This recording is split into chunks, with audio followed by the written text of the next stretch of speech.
el concejal Simón Molina.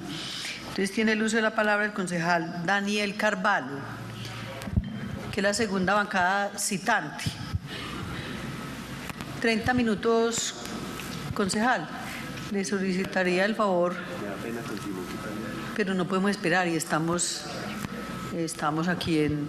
Entonces, 30 minutos, concejal, le solicitaría el favor que en lo posible fueran los 30 minutos. Sí, no será más que… Bien pueda, concejal. Muchas gracias, señora presidenta. Buenos días nuevamente para todos. Como decía ahorita, entonces, en primer lugar, me ponen la presentación, porfa, y me pasan el control. Gracias, Will. En primer lugar, entonces, voy a referirme a esa idea que mencionó aquí en este recinto el señor alcalde, de la voluntad de hacer de Medellín la capital de la movilidad eléctrica de América Latina. La primera palabra, entonces, es para dar el total respaldo y apoyo a esta iniciativa del alcalde, que no puede quedarse, obviamente, solo en esta alcaldía, tiene que ser una meta a futuro, y quiero decir por qué considero que es perfectamente pertinente esta idea. En primer lugar, tengamos en cuenta que Medellín ya es hoy en Colombia el principal centro energético. Tenemos a empresas públicas, tenemos aquí sedes de ISA e ISAGEN, y dentro de los 6 clústeres estratégicos de la ciudad está el clúster de la energía. Entonces ya Medellín es hoy un centro, el más importante de los centros energéticos en Colombia. Además, más que en todas las demás ciudades de Colombia, ya tenemos una gran cantidad de personas movilizándose en transporte eléctrico gracias a lo que ofrece el sistema metro, con el metro, el tranvía y los metrocables. Estamos hablando de más de 1 millón de personas movilizadas diariamente gracias a las tecnologías eléctricas. En segundo lugar, tenemos, y ya lo hemos discutido aquí numerosas veces, más que en las demás ciudades de Colombia, un problema crítico de calidad del aire, del cual, como se ha dicho muchas veces, entre un 70 y un 80% son responsables las fuentes móviles. De modo que si lográramos hacer la transición hacia la energía eléctrica, esta sería probablemente la más importante forma de combatir la contaminación atmosférica. En tercer lugar, Medellín se ha estado distinguiendo en los últimos años internacionalmente como una ciudad de innovación, y pues creo que sobra decir que la movilidad eléctrica en el mundo y obviamente en Latinoamérica constituye uno de esos temas de innovación. Y finalmente, actualmente nuestro alcalde Federico Gutiérrez es el representante de Latinoamérica en el C40, que es una gran agrupación de ciudades donde la apuesta principal es por la sostenibilidad urbana, y allí obviamente y de nuevo entra la movilidad eléctrica. Más allá de eso, para empresas públicas de Medellín es un negocio estratégico de cara al futuro. Hoy en día la tendencia energética en el mundo es a lo que se llaman los prosumidores, significa aquel que a la vez produce y consume. ¿A qué me refiero? De aquí a un par de décadas vamos a encontrar con que en todas las casas y en los edificios vamos a estar instalando paneles solares, otro tipo de tecnologías que permiten producir energía y después consumirla y venderla a la red. A lo que voy con esto es que en ese espectro, las ventas de EPM es posible que se reduzcan o que se estanquen, y entonces EPM debe empezar a buscar otras fuentes, negocios.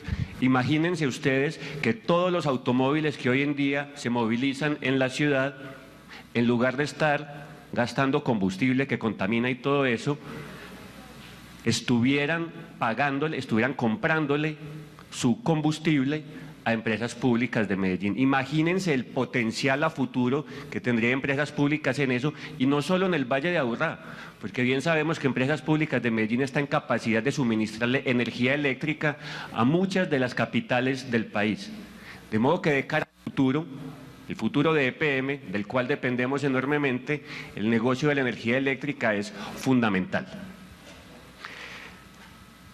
Además, en materia normativa, ya en Colombia empieza a haber un marco favorable. Tenemos en el marco de la legislación nacional un programa muy importante que es el Programa de Uso Racional y Eficiente de la Energía 2017-2022. Es un programa, digamos, de mediano plazo que ya se puede empezar a aplicar y que propone, entre otras cosas, unas medidas bastante claves, dentro de las cuales quiero destacar las dos primeras que aparecen allí. La primera es la sustitución de la flota de taxis en las principales ciudades capitales del país. En el Valle de Aburrá tenemos alrededor de 30.000 taxis, entonces allí hay un buen espectro de acción. Y en segundo lugar, la entrada de vehículos eléctricos en el transporte público de pasajeros en las principales ciudades del país. Es decir, que desde la norma, desde el marco nacional, ya hay una apuesta en ese sentido que tenemos que aprovechar. Y además, desde el punto de vista metropolitano, tenemos el recientemente aprobado, y por fortuna aprobado, Plan Integral de Gestión de Calidad del Aire, el PIGECA. Dentro de sus 10 líneas encontramos un par donde también nos hablan de la necesidad de empezar a incentivar los vehículos eléctricos, que son la línea 3 y la línea 9.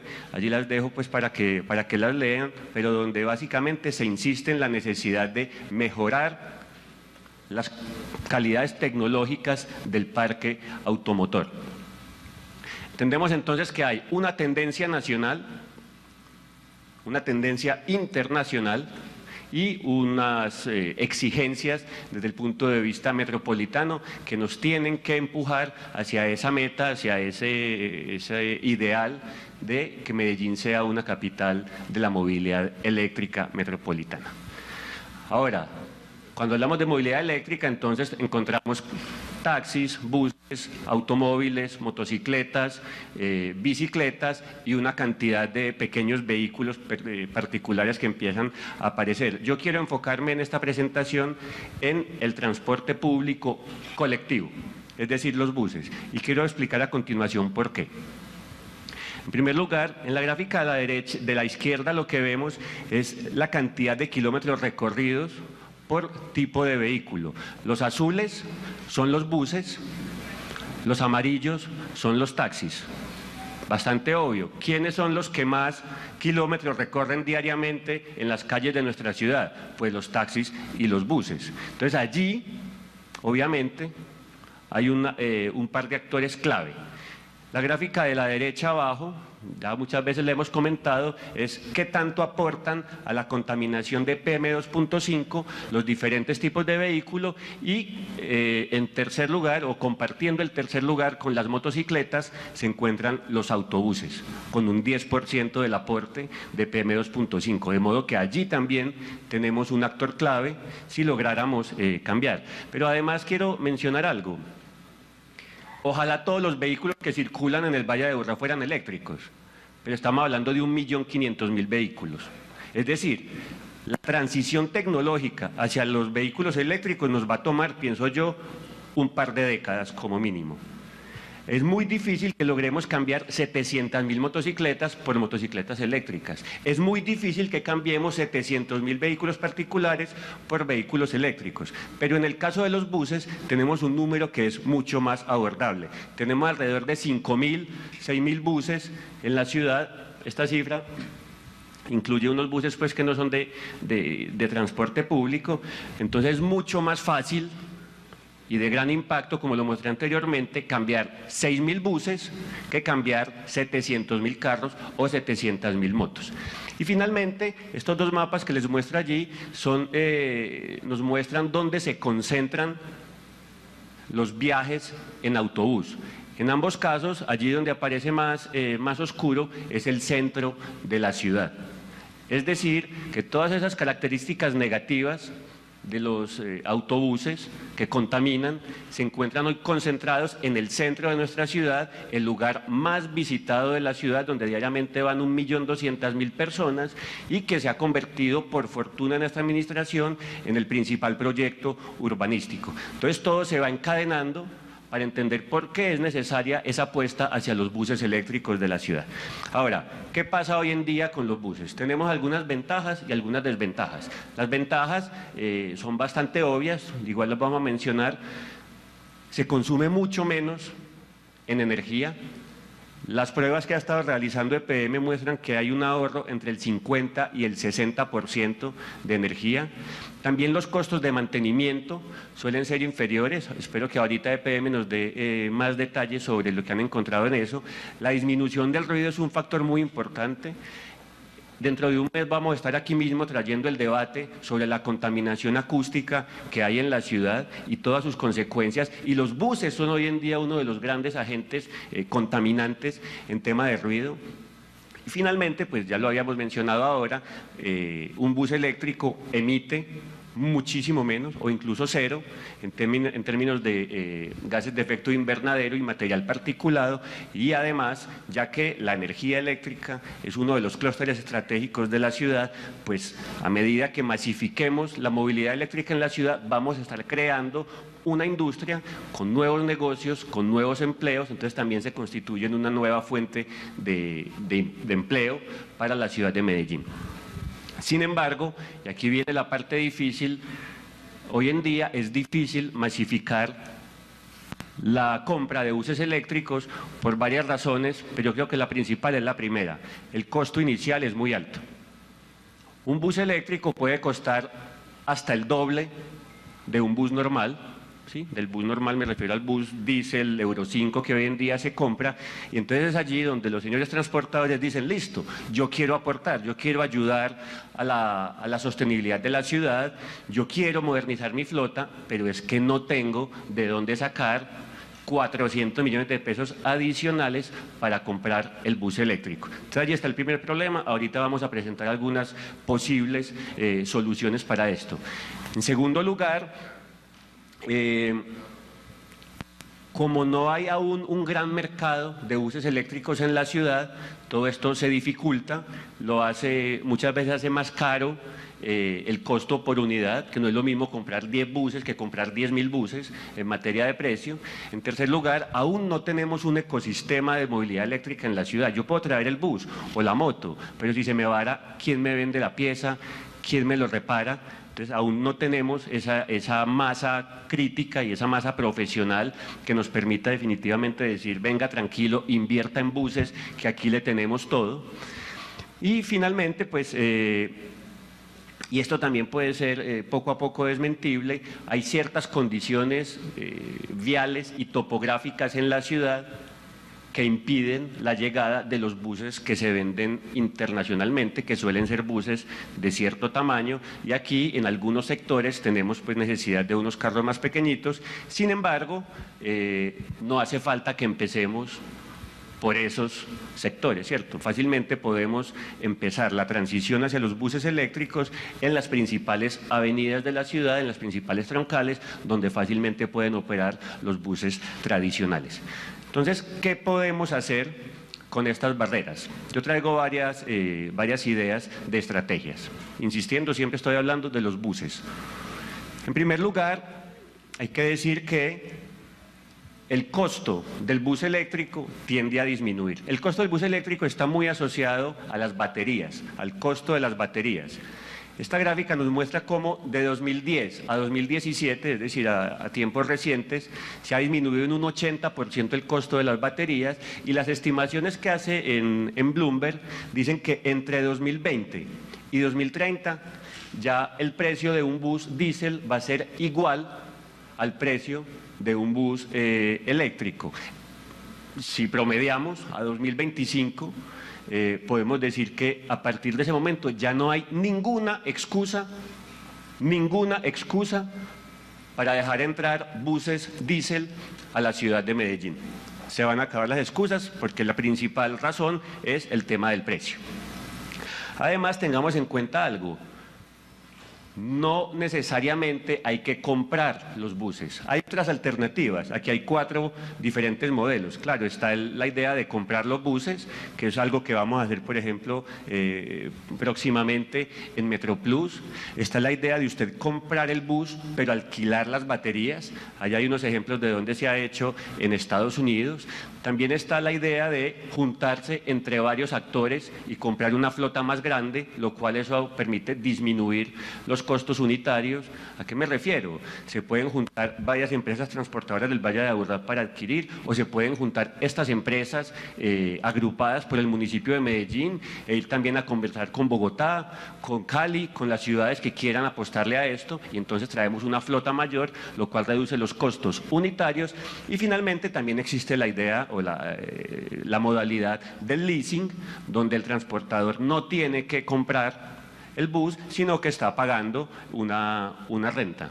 Esto para decirles que no tenemos, y también la tendencia es hacia allá, uno no tiene que poseer el bus, ¿cierto? Uno simplemente tiene que tenerlo a su disposición para prestar un servicio. Ahora, en materia de incentivos, ¿cómo podemos darle ciertas gabelas a los señores transportadores para que ellos agilicen esta transición? En primer lugar, considero que la ciudad tiene que dotarse de un gran fondo de movilidad eléctrica, que sea el que esté aportándole a aquellos transportadores que quieran hacer la transición. ¿De dónde va a salir la plata para ese fondo? Porque claro, siempre es fácil hablar de fondos, pero hay que decir de dónde sale. Tengo 4 ideas. En primer lugar, la alcaldía de Medellín puede poner una parte de la plata, así como lo está haciendo actualmente, pues para MetroPlus también puede llegar a una negociación con los transportadores para subsidiar una parte, la alcaldía, o incluso con una buena gestión el gobierno nacional puede hacerlo. En segundo lugar, muchas de las multas, mucho del dinero que recogemos por multas podría o debería estar destinado en general a la movilidad eléctrica, e incluso, y esto obviamente va a sonar impopular, se pueden establecer nuevas tasas para los vehículos contaminantes, y con ese dinero vamos a empezar a recaudar fondos para modernizar la flota de buses. ¿Que duele mucho pagar más por su vehículo contaminante? Sí, claro, nadie quiere pagar más, pero es que el que contamina tiene que pagar. En tercer lugar, el fondo de reposición. Hoy en día no tengo muy claro cuánta plata tienen y quién lo está manejando. Es esa plata que sobra de la tarifa técnica a la tarifa real, que diariamente cobran a quienes usamos el servicio público. Eso tiene que ir a algo, normalmente debe ir a la renovación de la flota, pues esa flota, pienso yo, debe ser eléctrica. Es decir, la plata que estemos recogiendo con ese fondo debe estar destinada a ayudarle a los transportadores a comprar buses eléctricos. Y finalmente podemos establecer un mercado de carbono en nuestra ciudad, bien sea obligatorio o voluntario. Los invito a conocer pues, experiencias que hay en el mundo, tengo varias para mostrarles, donde se vaya pagando por emitir menos carbono, y de esa manera también podemos meterle plata a ese fondo. Por otro lado, y yo pienso que debemos desde la alcaldía hacerle una invitación al sector financiero de la ciudad a que le ayude a los transportadores con unos créditos mucho más blandos para la adquisición de buses. El empresariado antioqueño se ha caracterizado en el último siglo por ser un empresariado responsable con la ciudad, y gracias a ellos tenemos cosas que no tienen otras ciudades de Colombia. Pues yo les pediría a los empresarios antioqueños que se la jueguen por esto y que desde el sector financiero, insisto, le apuesten a ayudarle a los transportadores a hacer la transición tecnológica hacia los buses eléctricos. Tercera idea, y esto no tiene mucho misterio: las flotas de buses de la ciudad pueden negociar con empresas públicas de Medellín unas tarifas energéticas preferenciales, es decir, que la energía podría salirles aún más barata para cargar sus buses, porque como va a ser un gran consumidor, está por fuera del mercado regulado de EPM y puede negociar directamente las tarifas. Me parece que es una buena forma. Y finalmente, pues ya existe, hay unas tarifas, unos impuestos reducidos, aranceles, etcétera, para ingresar los buses al país, entonces tenemos que aprovechar eso. Sin embargo, en términos de movilidad sostenible, no basta con los incentivos. Yo considero, y para eso somos la autoridad, también tenemos que saber imponer ciertas restricciones, y yo quiero dar algunas ideas de las restricciones que podemos tener acá. Como ciudad, si queremos ser la capital de la movilidad eléctrica, tenemos que ponernos un plazo, una fecha límite. Yo propongo que a partir de 2025 la ciudad prohíba el ingreso de nuevos buses diésel. Va en línea con lo que había propuesto el concejal Fabio para Metroplus. Yo creo que deberíamos generalizarlo a todo el transporte colectivo desde el 2025, que como dije ahora, a partir de esa fecha se estima que ya va a ser igual comprar un bus diésel que un bus eléctrico. La ciudad no debe recibir más buses diésel. En segundo lugar, ya lo había mencionado ahora, para el fondo necesitamos cobrarle más duro a los que más contaminan. Para eso, ya lo habíamos dicho el año pasado en el debate de calidad del aire, está incluido como una de las acciones del PIGECA, necesitamos etiquetar los carros en función de su edad o de su contribución a la contaminación y cobrarles en función de eso. Y ese sobrecosto nos va a permitir, como dije ahora, financiar la transición a tecnologías limpias. Y finalmente, y esto está en las recomendaciones del Ministerio de Transporte Nacional y en las recomendaciones de los organismos internacionales que están interesados en el recambio a la movilidad eléctrica, las ciudades tienen que dotarse de unas zonas de bajas emisiones. Ya circula en el área metropolitana una iniciativa en este sentido que también comulga con una iniciativa que hay desde la Secretaría nuestra de Movilidad, y es decretar en el centro de la ciudad unas zonas de bajas emisiones. ¿Qué significa esto? Establecemos un perímetro y dentro de ese perímetro, en ese sector de la ciudad, solo pueden ingresar vehículos limpios. Si nosotros hacemos eso, vamos a forzar a los transportadores, pero también a los particulares, a acelerar su transición a las energías limpias, principalmente, pienso yo, los buses y todo lo que tiene que ver con la carga, que son los principales contaminantes. Entonces yo, pues con esto quiero dar una voz de apoyo a la iniciativa que ya está cogiendo fuerza en el área metropolitana y en la Secretaría de Movilidad, para que pronto, antes de que termine esta administración, declaremos el centro de la ciudad como una zona de bajas emisiones. No es toda la comuna Candelaria, tiene que ser un polígono bien determinado que de alguna forma ya ha sido planeado varias veces en Medellín con el tema de los anillos, ¿cierto? San Juan, la Oriental, la Avenida del Ferrocarril. Pienso que por ahí podemos empezar y entonces empezar a poner medidas más estrictas para eso. Pero no es un capricho, ¿sí? No es bobadas de hippies. Se hacen en ciudades del mundo como Londres, como Estocolmo, como Oslo insisto, es el lugar más contaminado de Medellín. Fíjense hoy en día en toda la información que nos suministra el CIATA, donde siempre los indicadores están en rojos, es aquí en el centro de Medellín, donde la mayoría de personas trabajan, vienen a comerciar, venimos a trabajar, van a estudiar. Entonces allí, si de verdad nos estamos preocupando por la salud de nuestros ciudadanos, el centro es el sector estratégico y por eso considero que debemos declararlo una zona baja en emisiones. Algunas conclusiones y recomendaciones que deja lo que he estudiado a la fecha sobre este tema. Ya dije entonces, Medellín debe ponerse esa meta de 2025. En segundo lugar, qué bueno sería que con los transportadores de la ciudad hiciéramos, y en eso nos puede ayudar Metro, Metroplus, EPM o el área metropolitana, hiciéramos unas visitas internacionales a ciudades que ya están liderando el tema, para que ustedes se den cuenta, amigos transportadores, de cómo funciona, cuáles son las dudas, cuáles son las cifras, ¿sí? porque muchas veces a uno le da miedo, y yo entiendo, a uno le da miedo invertirle 1.000 millones de pesos a un bus que uno no sabe si de pronto, ¿cierto? Nadie quiere ser conejillo de indias. La noticia es que ustedes no son conejillos de indias, muchos transportadores del mundo ya están metidos en eso.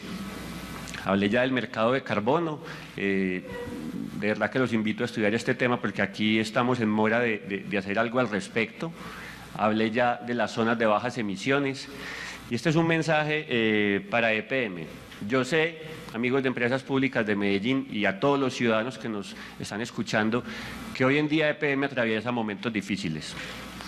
Y debido a eso se ha visto obligado a recortar varios programas, o por lo menos sus ambiciones en varios programas. Yo les pido, en nombre de la ciudad, no suelten la bandera de la movilidad eléctrica. Yo sé que tenemos problemas, yo sé que tenemos que ser más mesurados en ciertas cosas, pero la movilidad eléctrica, como lo expuse al final, es uno de los principales negocios a futuro de EPM. Por plata y por la salud de nuestra ciudad, compañeros de Empresas Públicas, no soltemos este tema. Seamos estratégicos en las inversiones.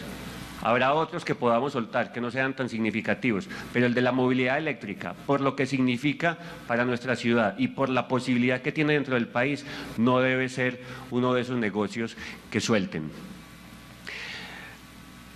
Otro tema importante, y ya con esto voy a ir terminando, señora presidenta, es el siguiente. No basta con traer los buses a la ciudad. Como lo decía ahora, necesitamos tener una inmensa red de técnicos y profesionales que estén en capacidad de generar un ecosistema donde aquí se pueda hablar de movilidad eléctrica. Entonces tenemos que empezar a pensar desde nuestros centros educativos, desde el SENA, desde las universidades públicas y privadas que hacen presencia en la ciudad, qué tipo de profesionales tenemos que formar para movilidad eléctrica, ¿sí? Aquí hay un gran sector metalmecánico en la ciudad, pero ellos no saben, o la mayoría no saben, de movilidad eléctrica. Tenemos que formarlos para que si yo mañana, como usuario particular, me compro un carrito eléctrico o un compañero de los transportadores se compra una flota de buses eléctricos, estén seguros de que van a tener el servicio, el respaldo técnico necesario. O sea, ya hay una gran reflexión que tenemos que hacer como ciudad y como administración. Y finalmente, yo pienso que la transición a la movilidad eléctrica, en los buses en particular, pero en todos los vehículos en general, no puede ser simplemente una idea del alcalde Federico o de la administración municipal, de esta, ni siquiera de las futuras administraciones municipales. Tiene que ser un propósito de ciudad. Creo que está claro el por qué es necesario, desde la salud, desde la generación de empleo y desde la economía. Entonces, la invitación es a que entre todos, liderados por el alcalde, convenzamos a la ciudadanía, a los medios de comunicación, a las universidades, a las principales empresas, de que esto tiene que ser un propósito de todos. Tiene que ser un propósito de ciudad, porque está ligado a temas fundamentales para el futuro de nuestra ciudad.